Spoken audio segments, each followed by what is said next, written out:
Hey, folks, it's looking really bad. It looks like this market is heading towards a top. Are you ready to protect your profits? Let's take a look at the chart of the S&P to see where it's going to run into trouble, what you can do about it. What's going on with the indexes? And one of the things that is a really concern is we having this really great rally. However, we have not had a strong follow through day yet. And so that's why Investor Business Daily still is showing that they are not going to a full exposure rate for the number of shares. So, what can we take away from looking at the spiders? Well, one is we've had this really nice rally, a zigzag rally. That's positive, coming up to a new high for this part of the rally here. But look what's waiting for us. We have a ceiling up here, a ceiling of resistance at the past highs.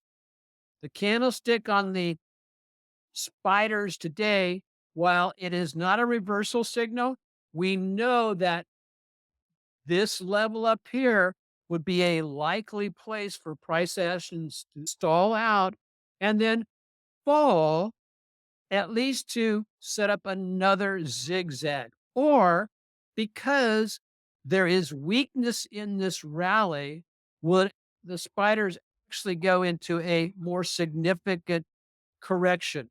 And so I know two things about this chart.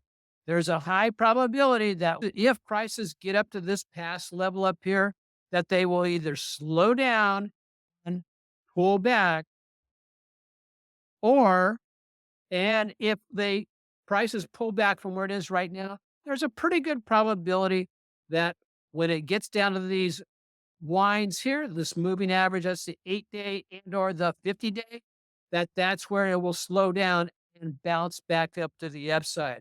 If I'm bullish, I want the price action to pull back here first. That way I'll have additional momentum and a running start to break through that level right there. Notice on this whole rally to the upside, really poor, lower below average volume. So on the spiders and the S&P, I'm going to wait and see what happens next week. However, it could be setting up for a high probability fail down to the downside. Even though I was really bad probabilities in school, I've learned the secret of how to determine when I have an edge on a trade and when I don't. And so today we're going to be talking about high probability trading and how critical it is. And before today's over, I'm actually going to be sharing with you the probabilities of candlesticks. We've already taken a look at the spiders, and it appears we might be hitting a bit of a ceiling where prices could start stalling out, but we'll see what happens with that. But let's jump over and take a look at the other entities. And I'm going to give you a potential trade that could be setting up. Look at this. This is the Russell IWM as represented by IWM. I have a significant bearish reversal signal on today's candle. This is a bearish engulfing pattern. Bearish engulfing, momentum is shifting over, and we are just about 75% up to this past move. Okay, on the weekly chart, as you can see, that rally attempt looks like it is failing. And we'll watch to see if that drops down to the downside. So we've got a big test coming up next week on IWM, the Russell. Really keeping a hard look on those momentum indicators. It continues to be the lagger amongst the winners. So the other one is the Qs, Q, Q, Q. The good news about the Qs is we do not have a bearish reversal signal as of yet. However, similar type situation, price action is working up into a past highs. So there's a level of resistance there. And of course, the all time highs is a ways away. So look for any of those ceilings to be a place where the NASDAQ will be challenged to continue going up. And note what's going on here. Lower volume pushing its way on this rally attempt, which tends to, has a high probability of resulting in a failed rally and a pullback back to the downside.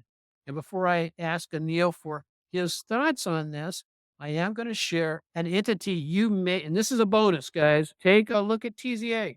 This is the inverse leverage ETF of the Russell. This is a excellent reversal signal. If it holds, which means it has to hold about 1814 today to be valid, and that may give us an indication that this would be in a buying territory. Notice, watch for the momentum to shift up to the upside like it's getting ready to do. What would be my target on this if I did buy this? Let's say I bought about the midsection. It would be moving back up to the trend line, which is about 7% away, or maybe higher from that, higher to that, because this would represent a higher low to this move here. So that's what I've got on the charts, Anil. What's your thoughts on the indexes? Now, my system shows exactly the same pattern on all three indices. Uh, I have a daily signals about 4 days ago, and it's on, and the weekly signal is still pointing upwards, but it's gotten a little weaker. Okay. So, So when it starts now, you on now is it on all three entities that you're showing it that way? yep, Okay. And so that is interesting. So on your triple screen, if the daily goes into a downside reversal, then it would be a concern because it's, if I talk about S&P 500, that means 500 stocks collectively telling me that it's going south. that's and yeah, that's just something important to know. Hey, and one other question, Anil, is okay, like on the Russell is the weakest of all the entities. Is it also showing that it still has a triple screen to buy on the daily, or is it really showing how it's weaker? No, it's still, it's buy on the daily that came 5 days ago. It's still holding, Okay. and that Okay. MACD is up, RSI is up, and the 820 is up, Okay. Excellent. but So weekly slightly weak. the weekly is slightly weak. Yeah. Okay. Because I know you watch the triple screen a lot like I watch my momentum indicators. And when those momentum indicators start to shift, that's when I start paying attention. And especially if my volume is falling off, I want to be absolutely ready to rock and roll on that. But here's where we're sitting. We actually had a really good week and a half to start the month of May.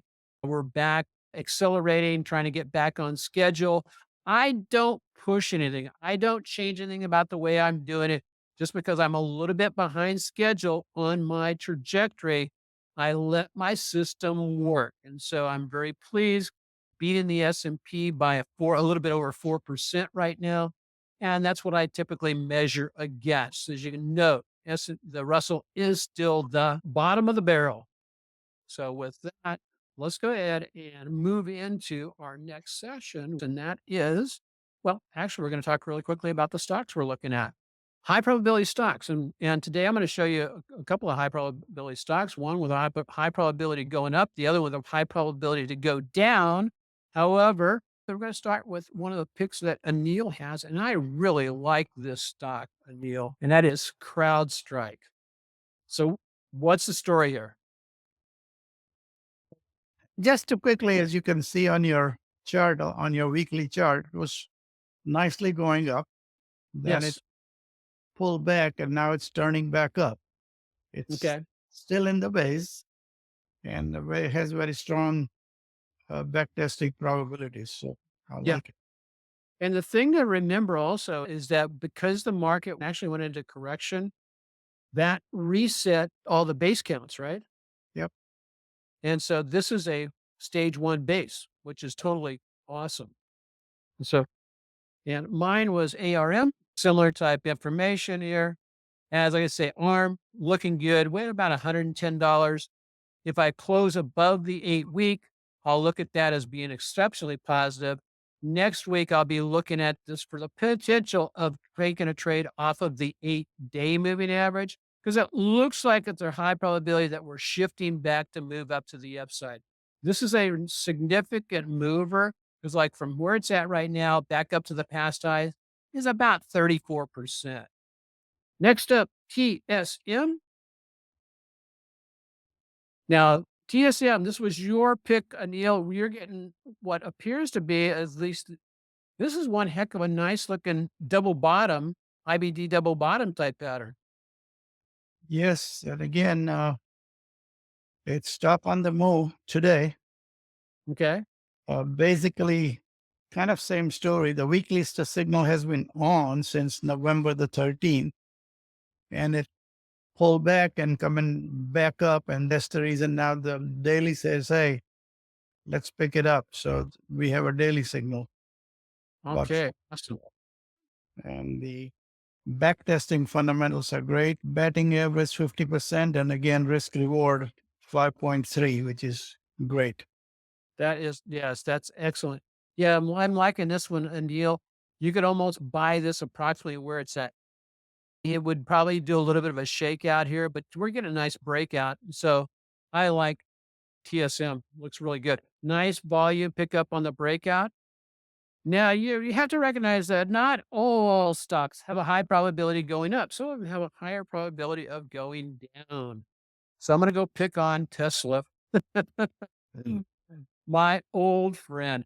Now, a couple of things going on with Tesla. Look, we had a really nice move up after earnings, but then as it went higher, higher, higher, back into a level of less resistance, just look to your left.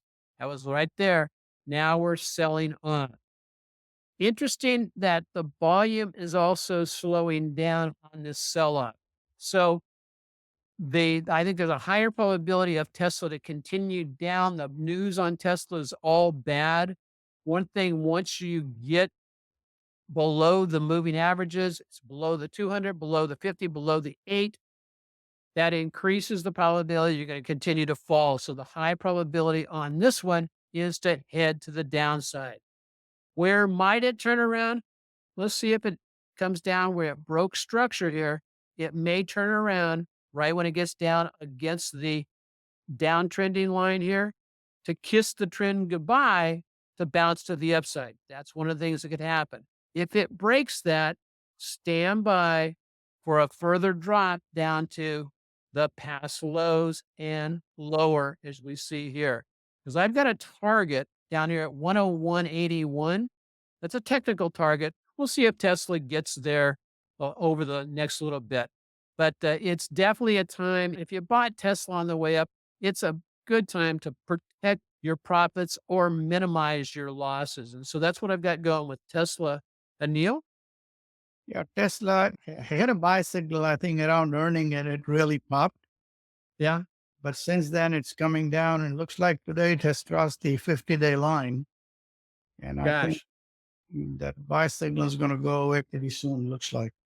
Yeah. And based on my triggers, yeah, the buy signal, at least on the daily, has definitely gone away as soon as this crossed back down here. Yeah. On the weekly, and this is on my momentum chart, my TSI. So cool. So if you're struggling to balance your hectic work schedule, your life schedule with trading, I want to share a story about this super mom who's a youth coach, and she has found freedom. What kind of freedom has she found? This super mom and youth soccer coach emailed me, and her name is Kat.